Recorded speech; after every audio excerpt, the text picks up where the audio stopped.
how to find me. He told others that he had a gun hidden away, and he planned to use it. He was not allowed to legally own a gun as a felon, but felons don't always pay attention to the law.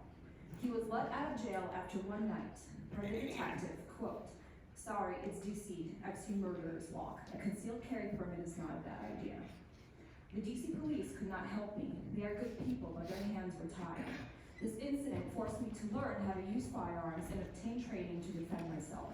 It's also one of the reasons I moved to Virginia from DC, where I had more freedom to protect myself, given the lack of magazine capacity restrictions. Now, I'm glad to say I've continued with practice and training, and now I also help to train women and religious minorities how to defend themselves with firearms. Unfortunately, I'm also concerned now that if I stay in Virginia, I might potentially be labeled a felon for helping others learn self-defense based on the recent proposed Senate Bill number 64. I also know that limiting a magazine to 10 rounds doesn't make any sense. Even trained police officers often need more rounds to win a gunfight. Also, I know that AR-15s are often the preferred choice for home defense for women, given their ease of use, minimal recoil, low penetration that can harm innocent neighbors compared to 9mm ammunition, and high capacity. Just this November, a pregnant woman used an AR-15 to defend her family from a home invasion in Florida. Why should women like myself be limited in our ability to defend ourselves and our families? Ultimately, we have a choice. We can stick our heads in the sand and pretend that everything is okay, that we can pass a law or post a notice, and that then criminals won't walk into a building or our homes and try to kill us. Or we can accept reality, that criminals don't care about the rule of law, and that passing these restrictions only limits those who want to protect themselves and other innocent people.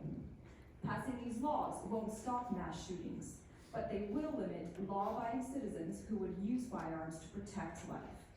That is why we must protect the Second Amendment so that Virginians can protect themselves and their communities against those who do us harm. It's a basic human right enshrined in our Constitution. That is why I'm asking you to make Fairfax County a Second Amendment sanctuary.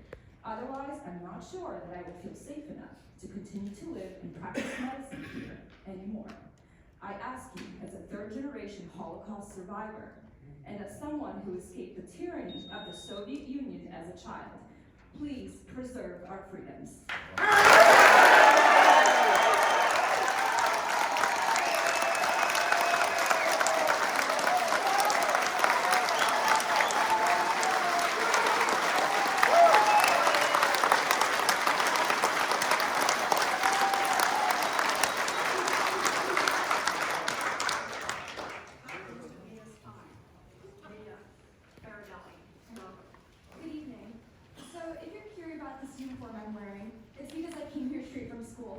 I'm enrolled in the JROTC program. The reason I chose the JROTC elective is because I want to be in the military. In specific, I want to be in the Army Marksmanship Unit. The Army Marksmanship Unit is an Army sports team, but they compete in firearm-related sporting, which is the sporting I currently do. I'm a junior competitive shooter.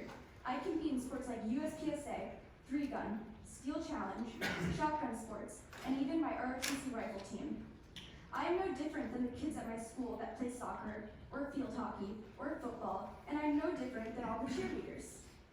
I'm an honor roll sophomore in high school, and I want to keep competing in the sport which I love, the sport which I'm a quadruple state champion in. I am a sponsored athlete hoping to make a career with my talent. Later this year, I aspire to become a national champion, and in the next few years, I want to qualify for Team USA and shoot for the World Shooting Championships. But that won't be able to happen if my rights are infringed. Without sanctuary, I wouldn't be able to achieve any of these goals that I aspire to make. Not only that, but my other fellow law-abiding citizens and my 30,000 fellow USPSA shooters and other responsible gun owners would become criminals overnight. And with all due respect, I really don't think that's fair. Happy holidays.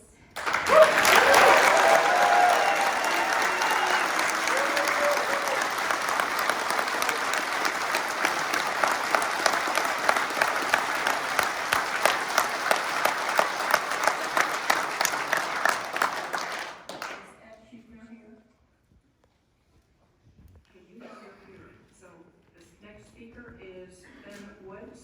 Where's Ben? Okay. So after Mr. Huebner, please come on up to the podium, and then I'm going to close the public hearing comment time and recess our board for about 10 minutes to give everybody an opportunity to be able to clear the room. Okay, welcome Ed Huebner. Thank you. Madam Chairman and Fairfax County Supervisors, my name is Ed Huebner. I thank you for the opportunity to speak before you. I'm a 63-year-old, 46-year Northern Virginia, Fairfax County resident. We here represent Virginia. We are Virginians. We are Northern Virginians. We come from every walk of life. We come from every color, culture, nationality, religion, and all sides of the political spectrum. We, the people before you, believe in gun safety and gun control by gun safety and training and education. We believe in teaching, not tyranny. We believe in training and education and not takeaway. We are mostly Virginians from the 70% silent majority, but today we are here as part of the 70% highly visible and 70% highly verbal. In our and under our United States Constitution, we have the right of the people to keep, own, and bear arms, and that right shall not be infringed. The basic standard is also clearly stated in our Virginia State Constitution. We also have the right by law of due process, which is being completely trampled on as seen in the pre-filed pending gun bills in Richmond.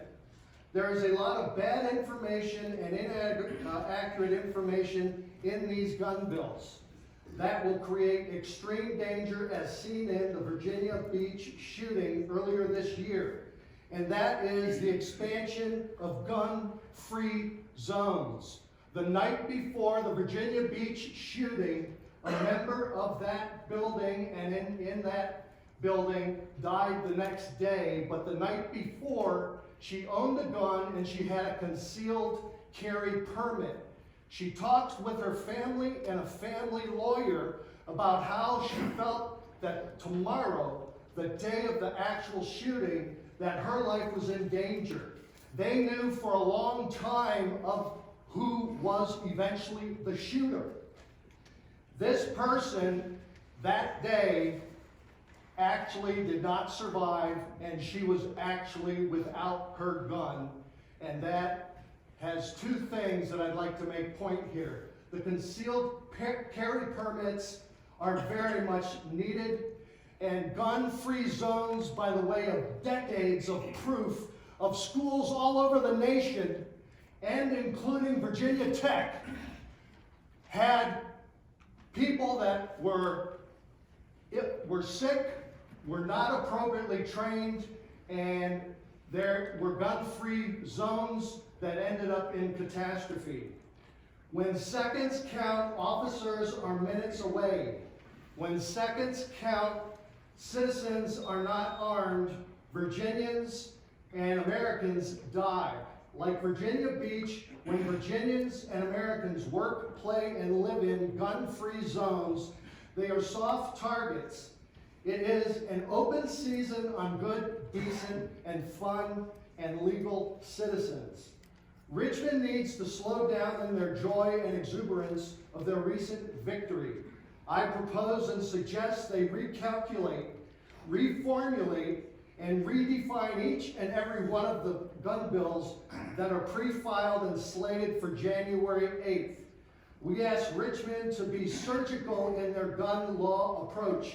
Right now they are using a chainsaw.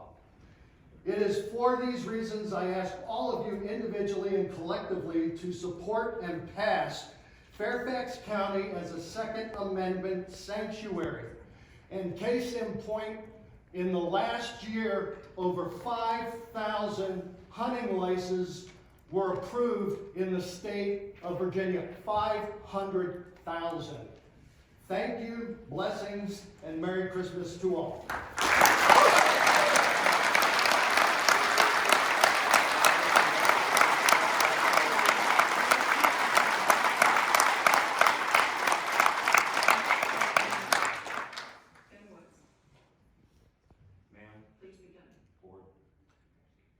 name's Ben Joseph Woods. I came here to Fairfax County, originally from southwestern Virginia. I'm a graduate of Southern Virginia University. Since 2003, I've been in the public service or in the military.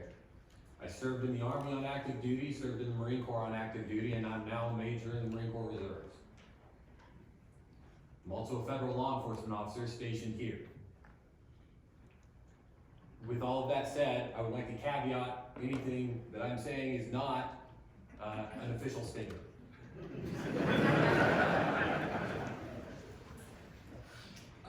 I want to address to the board a little bit of a darker topic here that most people have been unwilling to talk about. Virginia is at a boiling point. It's not just gun laws, and it's not climate change, and it's not any one particular thing, but it is true that we are very, very polarized right now as a society. I think we can all agree on that, correct? Yes. The problem is that as we are polarized, we have two groups of people who fundamentally believe the same things about justice and about rights, and yet both of those groups, they tend to conveniently forget their fundamental beliefs about people's rights when it suits them. And that happens on both sides. So the legislature, as several speakers have said before, have a number of gun bills that they have pre-filed and intend to vote on. These bills have been called reasonable by their advocates, and they've been called draconian or unconstitutional or any number of things by their opponents. I'm not going to address the bills themselves. What I would like to address is the fact that at this point, so many people believe that these are unconstitutional or draconian that you have, as of last night, 30 counties in this state which have voted themselves either through resolutions or through actual county ordinances to be Second Amendment sanctuary counties. The ugly truth of our situation is that that is just scratching the surface of what is happening. I work plainclothes law enforcement. I walk around without a uniform. People don't see my badge. People don't see my gun. And I can tell you, people are angry. And I am frightened. To the point that I am looking at moving my wife and child, my child to be, March. My wife and child out of the state if these bills pass. The reason is because my fellow law enforcement officers, I've heard on more than one occasion, tell me that they would not enforce these bills regardless of whether they believe in them ideologically, because they believe that there are so many people angry in gun shops, gun shows, at bars. We have heard it now. People talking about tar and feathering politicians in a less than joking manner. People talking about violence over their concern with Senate Bill 16 and Senate Bill 64. That is a terrifying prospect, and I have never seen people willing to speak about something like that publicly. That said, as a law enforcement officer, I empathize with concerns people have over gun violence, and it has touched my family very closely, as my wife Jennifer is a graduate of Columbine High School. I will not go into her personal relationships with the people that she lost, but years and years later now, she still looks at that event with terror, and at the same time finds herself being extraordinarily pro-gun. My wife is a scientist. She is an astrophysicist. She's much smarter than I am, but not smart enough to know she shouldn't have married me. She constantly reminds me that we must, as a society, let reason rule emotions when we are making laws and when we are enforcing law. Emotion should come into play when we are granting mercy, but not when we are trying to decide who we are going to crucify. Ben, your red light has been on for some time. If you could just please sum up. Yes, ma'am.